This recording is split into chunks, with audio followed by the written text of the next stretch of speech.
माहित येतो काय? हॅलो, बोलता ना आवाज बरोबर. आताच काय ते करून घेतो.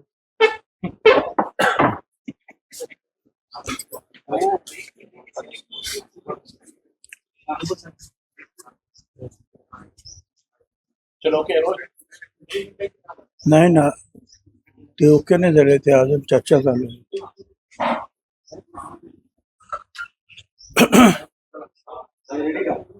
बोला. साहेब, संपूर्ण राज्यभरात सगळ्या राज्यभरात सध्या विषय असतोय तो नाशिकच्या कॅप्टन खराब यांचा. नाशिकमध्ये कॅप्टन खराब जे होते त्यांना पोलिसांनी अटक केलेली आहे. त्यांच्या अनेक राजकीय नेत्यांची दागीबाजी आता समोर येत आहेत. या संपूर्ण प्रकरणावर आपलं काय मत? हे खरं आहे. मी वर्तमानपत्रातून सुद्धा मी वाचतोय.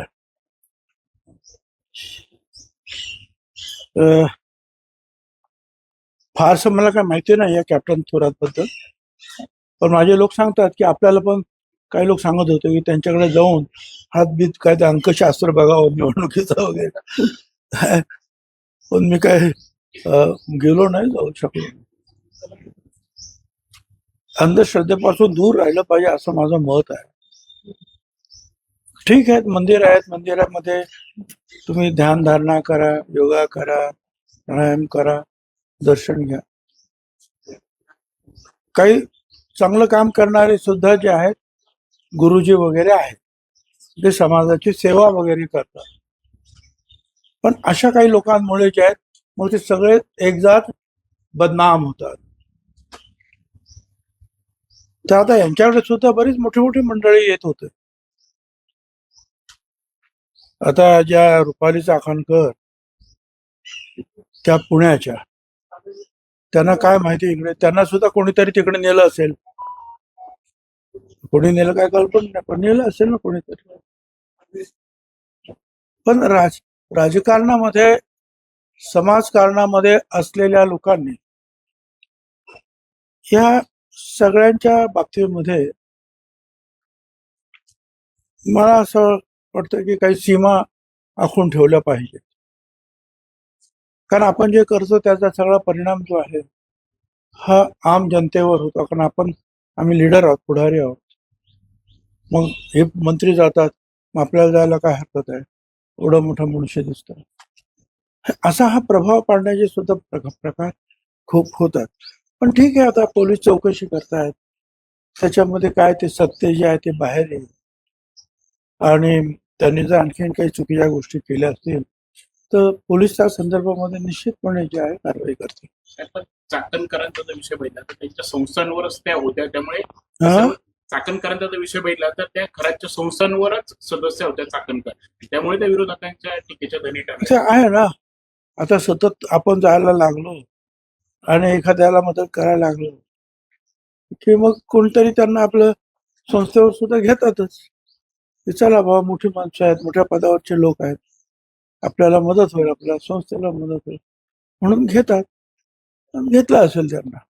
महिला आयोगाचा राजीनामा घेण्यात आला त्यांच्याकडून, रुपाली चाकणकरांकडून. पक्षाच्या महिला प्रदेश अध्यक्ष पदाचाही राजीनामा घेतला जाणार असल्याची चर्चा आहे. असं नाही, सगळे निर्णय जे आहेत, शासकीय निर्णय जो आहे आयोगाचा, हा भाग शासनाबरोबर, गव्हर्नमेंट बरोबर येतो, ज्याच्यामध्ये मुख्यमंत्री सुद्धा आहेत. निर्देश देणारे, आदेश देणारे, माहिती देणारे, घेणारे, चौकशी, त्यांच्याबरोबर चर्चा करूनच उपमुख्यमंत्री जे आहेत हे निर्णय घेतील. आणि पक्षाच्या ज्या महिला अध्यक्ष आहेत या संदर्भामध्ये पूर्ण अधिकार जे आहे हे पक्षाला आहे, त्याच्यामध्ये शासन येत नाही. आता त्या बाबतीत काय करायचं आहे ते पक्षश्रेष्ठी आहेत, आपल्या उपमुख्यमंत्री ताई आहेत, सुनेत्राताई, ही सगळी मंडळी बसून चर्चा करतील आणि ठरवतील. पण सुनेत्राताई या राज्याच्या पहिल्या उपमुख्यमंत्री आहेत महिला, आणि त्यांनी या प्रकरणामध्ये तातडीनं त्यांचा राजीनामा घ्यायला हवा अशी पण मागणी.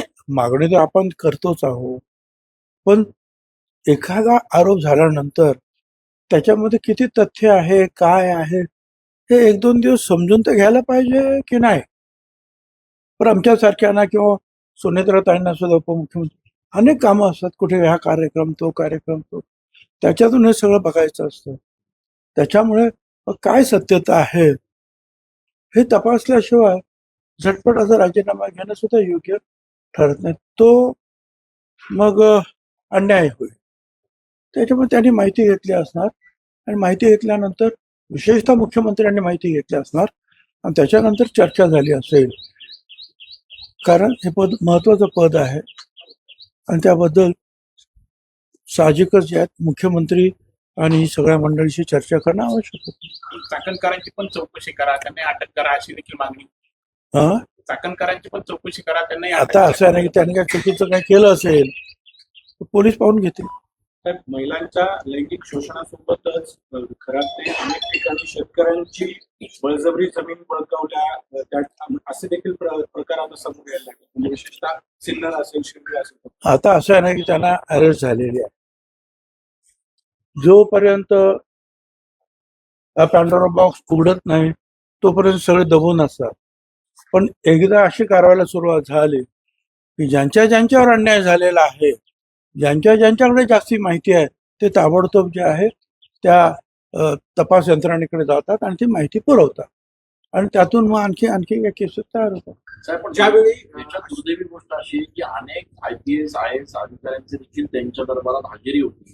त्यांच्यासोबत काही जमिनी घेतल्याची पण माहिती आता समोर येऊ लागली. त्या संदर्भात मला काही माहिती नाही आहे. काय ज्या आता मला वाटतं पुण्याच्या काही अधिकारी आहेत, मला वाटतं ते तपास यंत्रणा पुण्यावरून आले ना. तर त्या मला असं वाटतं की अतिशय निर्भयपणे निपक्षपणे या सगळ्याची माहिती घेतील, मुख्यमंत्र्यांशी सुद्धा चर्चा करतील. कोट्यवधीची माया गोळा केली आहे, संपत्ती त्यांनी गोळा केलेली आहे, त्याची चौकशी व्हायला पाहिजे अशी देखील. अरे सगळ्यांची चौकशी होईल सांगतो ना आता. ज्यावेळी कॅप्टन करपला अटक करण्यात आली त्यावेळेस पोलिसांनाच त्यांनी शाप दिला की तुमचं बरं वाईट होतं की माझ्यावरती तुम्हाला आम्हाला अटक करताय, तुमच्यावर कोप होईल. म्हणजे सगळ्या पोलीस डिपार्टमेंटवर कोप होईल. सध्या तरी पोलीस डिपार्टमेंटचा कोप त्यांच्यावर झालेला आहे. साहेब, संजय राऊत यांनी असा आरोप केला आहे. संजय राऊत म्हणतात की भाजपचं सरकार उलटून टाकण्यासाठी तांत्रिक प्रयोग कॅप्टन खरातकडनं केले जात होते आणि म्हणून देवेंद्र फडणवीस यांनी त्यांच्यावर कारवाई. मला त्याच्यावर ते बोलले त्याच्यावर मी काय कमेंट करू काय इच्छित ना. अशा तंत्र मंत्राने जे आहेत तर शासन जर उलथून टाकता आलं असतं तर देशातले अनेक शासन ज्या गव्हर्नमेंट जे आहेत त्यांच्या रोज उलटापालटी झाल्या असतील. साहेब, सिन्नर मधलं त्याचं जे संस्थान आहे खरंच त्या ठिकाणी दारणामधून पाणी देण्यात आलं की जे पाणी ऍक्च्युली मराठवाड्याला जातं.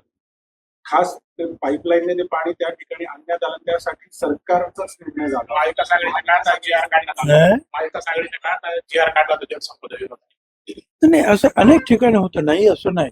अनेक चांगले जे आहेत या क्षेत्रात, धार्मिक क्षेत्रात काम करणारे लोक आहेत,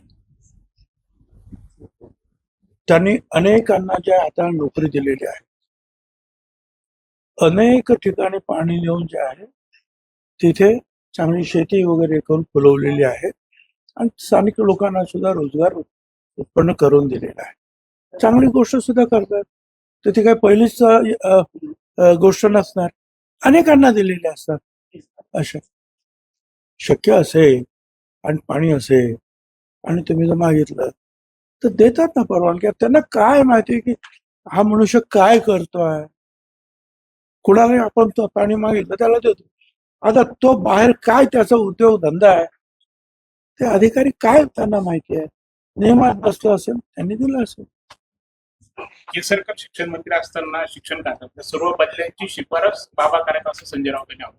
मला काही कल्पना नाही. त्यांना जास्त माहिती असेल ते यंत्रणेकडे देते. साहेब, युद्धजन्य परिस्थितीमध्ये आता नेमका काय परिस्थिती आहे? गॅस आणि एकूणच सगळ्यांचा तुटवडा जाणवत असताना आपल्याकडच्या खात्यामध्ये नेमकी काय होईल? असं आहे की या जिल्ह्याला 16 ते 18 तारखेपर्यंत 1,28,000 सिलेंडर्स जे आहेत हे प्राप्त झालेले आहेत.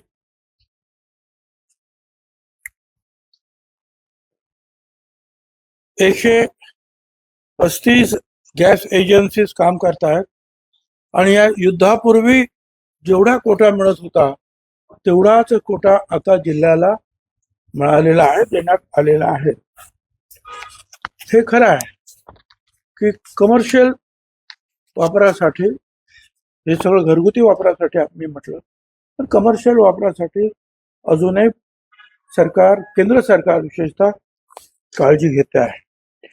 आणि म्हणून केंद्र सरकारने सुद्धा जे आम्हाला ऍडवायझरी दिल्या त्यातून जे आहे असं दिसतंय की आपल्या जिल्ह्यामध्ये 127 घाऊक आणि 3600 किरकोळ परवानग्या आहेत.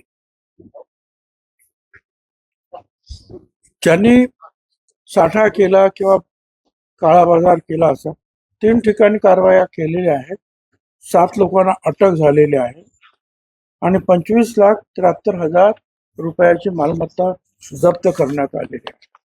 आता एक आहे की केरोसिन मध्ये बंद केल्यामुळं केरोसिन लोकांना पोचवणारी जी एक साखळी होती ती तुटलेली आहे. त्याच्यामुळे ज्या ज्या लोकांना आता पुन्हा हे काम करायचं आहे त्यांना आपण परवानगी देणार आहोत.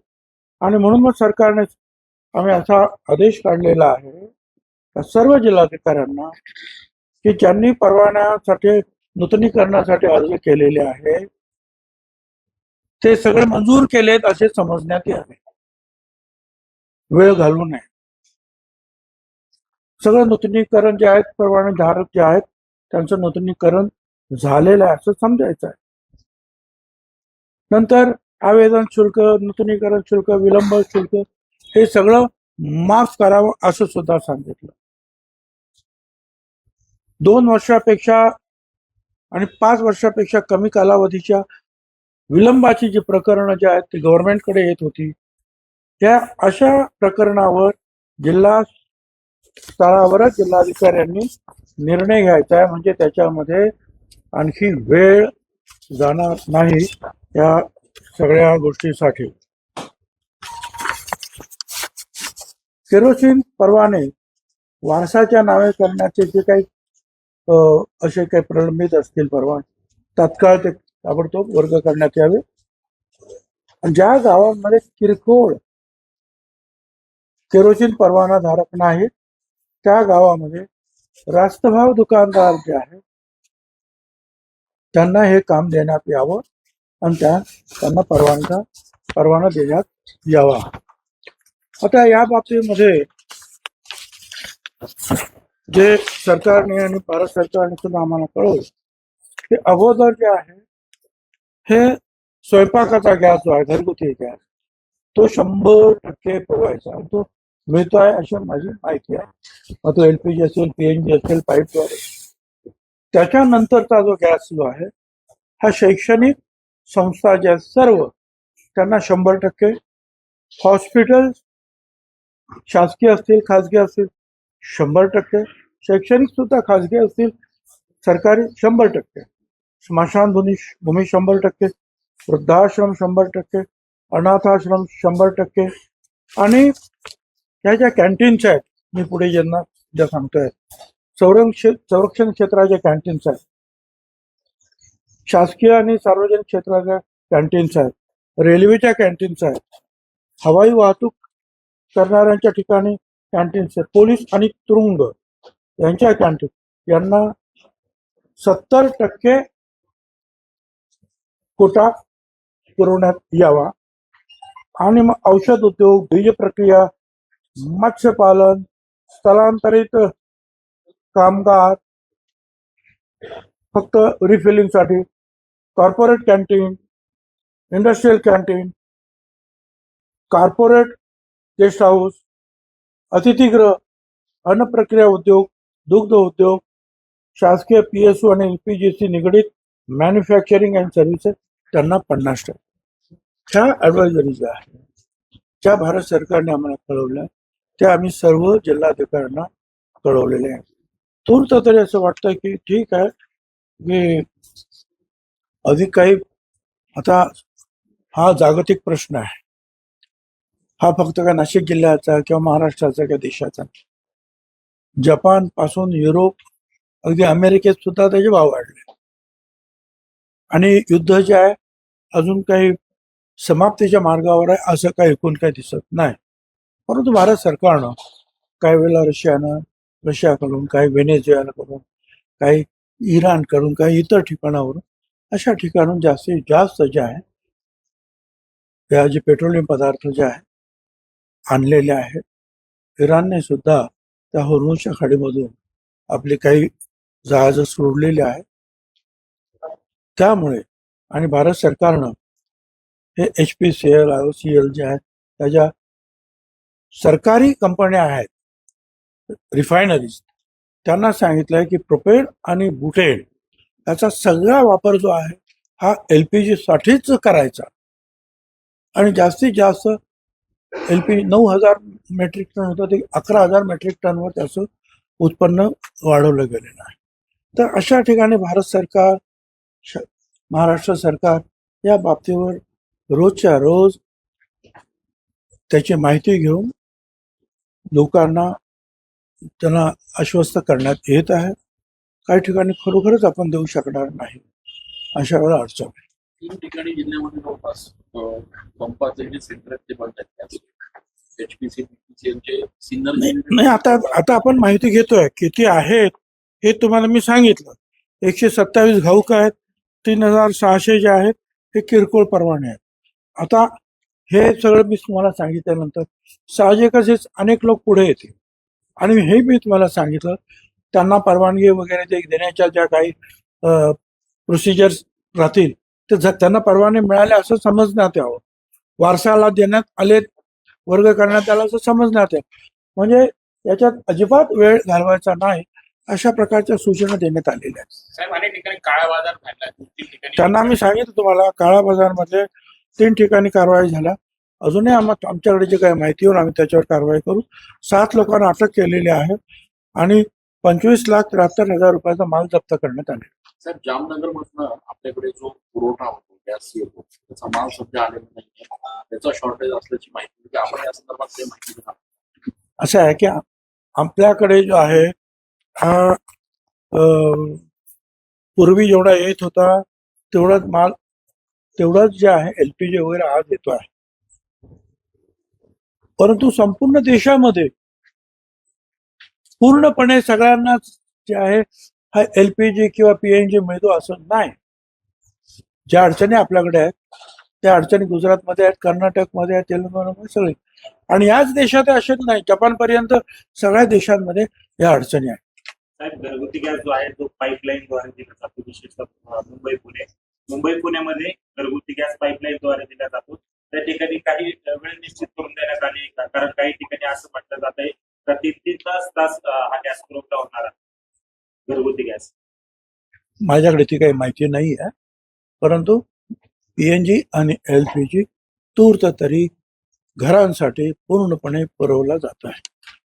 धन्यवाद सगळ्यांना. नाशिकमधला माडा घोटाळा सध्या चर्चेत ठरतोय. मोठमोठे बिल्डर यामध्ये अडकलेले आहेत. मोठे बिल्डर यामध्ये अडकलेले आहेत माडा घोटाळ्यामध्ये नाशिकच्या. एकंदरीत संपूर्ण प्रकरण तुम्ही कसं बघताय? कारण काही शासकीय यंत्रणा देखील यात सहभागी असण्याची शक्यता. मला काही कल्पना नाही, परंतु मला सुद्धा आश्चर्य वाटतं. कारण आपल्याकडे अशा प्रकारचे जे आहेत बिल्डर्स, बांधकाम जे करणारे जे लोक आहेत हे यांच्याबद्दल अतिशय लोकांना विश्वास होता आणि चांगलं काम करतात असं मी सुद्धा अनेक वेळा म्हटलेलं आहे. परंतु आता जी काही माहिती पुढे येते त्यामध्ये किती तथ्य आहे, किती खरं आहे ते आता सरकार आणि इतर सगळ्या ज्या यंत्रणा ज्या आहेत ते तपासून पाहतायत. आणि मला असं वाटतं की ह्या लोकांनी ज्या त्वरित जे सरकारला म्हाडाकडे देणं आवश्यक आहेत जेवढे फ्लॅट्स वगैरे ते त्यांनी सुपूर्द केले पाहिजे किंवा त्याच्या बदली काय जो आहे पैसे वगैरे काय भरायचे असतील ते भरले पाहिजेत. पण त्यांनी ही गडबड केली आहे हे दिसतंय आणि ती अनेकांनी केले असं वाटतं. परंतु काही लोक असेही आहेत आम्हाला फोन करणारे की आमच्यात काही संबंध नाही, आम्ही असं काही केलेलं नाही, तरी सुद्धा आमची नावं आलेली आहेत. तर त्यांना माझं एवढं सांगायचं आहे पोलिसांना सुद्धा किंवा तपास यंत्रणांना की असे जे लोक असतील ते जे सांगतात आमच्या याच्यात काही संबंध नाही ना, आम्ही काही केलेलंच नाही. त्यांना तपासावं आणि त्यांना जे आहे ताबडतोब जे आहे या तुमच्या इतर जे काही कारवाई आहे त्याच्यापासून दूर करावं आणि त्यांना त्यांचं काम करू द्यावं. साहेब, पण जिथे जे चुकलेले आहेत त्यांच्या बाबतीमध्ये तुम्ही कारवाई करा. पण परवानग्या देताना किंवा कागदपत्राची तपासणी करताना ही तर शासकीय यंत्रणानेच केली होती, तेव्हा यांच्या लक्षात आलं नाही का की असं काही? हो, यायला पाहिजे. ज्यावेळेला तुम्ही आयओसी वगैरे देता किंवा म्हणजे तिथे ऑक्युपेशन सर्टिफिकेट देतात विशेषतः, त्यावेळेला सरकारची जी मालमत्ता यायला पाहिजे, म्हाडाचे जे आहेत घर वगैरे, ते आलेत की नाही पाहायला पाहिजे. ते न पाहता जर ऑक्युपेशन सर्टिफिकेट दिलं असेल किंवा इतर काही कम्प्लिशन सर्टिफिकेट दिले असतील तर त्याच्यासाठी मला असं वाटतं अधिकारी सुद्धा दोषी आहेत आणि मग ते सुद्धा कारवाईस पात्र ठरू शकतात.